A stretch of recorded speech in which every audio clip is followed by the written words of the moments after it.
కిషన్ రెడ్డి గుజరాత్ గులాం మహారాష్ట్రలో రేవంత్ కాన్వాయ్లోని వాహనాన్ని తనిఖీ చేస్తున్నటువంటి దృశ్యం సబర్మతి మాదిరిగా మూసి ఆయనకు ఎందుకు కనిపించదు?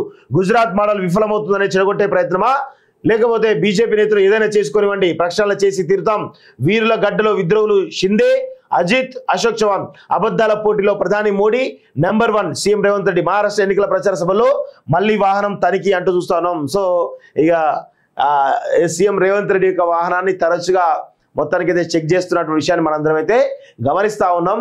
సో మహారాష్ట్ర ఎన్నికల్లో రేవంత్ రెడ్డి ప్రచారం చాలా ఆసక్తికరంగా కనబడతా ఉంది.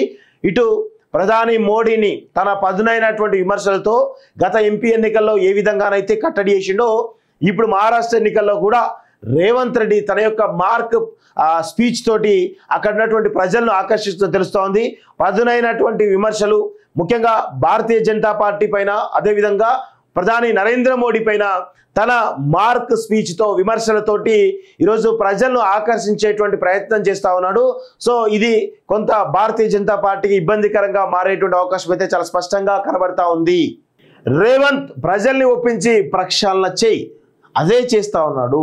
మీరు కూడా అర్థం చేసుకోవాలి, భారతీయ జనతా పార్టీకి సంబంధించినటువంటి నాయకులు ఎవరైతే ఉన్నారో ఈరోజు వాళ్ళతోటి ఒకసారి కాదు, 2 సార్లు కాదు, 3 సార్లు కాదు, 10 సార్లు వాళ్ళకున్నటువంటి అనుమానాలు, వాళ్ళ జీవితాలు కోల్పోతారేమో, తమ స్థానికత కోల్పోతారనే అనుమానాలను కూడా నివృత్తి చేస్తూ వాళ్ళకు ఒక డబుల్ బెడ్రూమ్ ఇల్లుతో పాటు ఉద్యోగం, విద్యావకాశాలు కల్పించే విధంగా ఈ రాష్ట్ర ప్రభుత్వం ఒక ప్రణాళిక చేస్తూ ఉంది.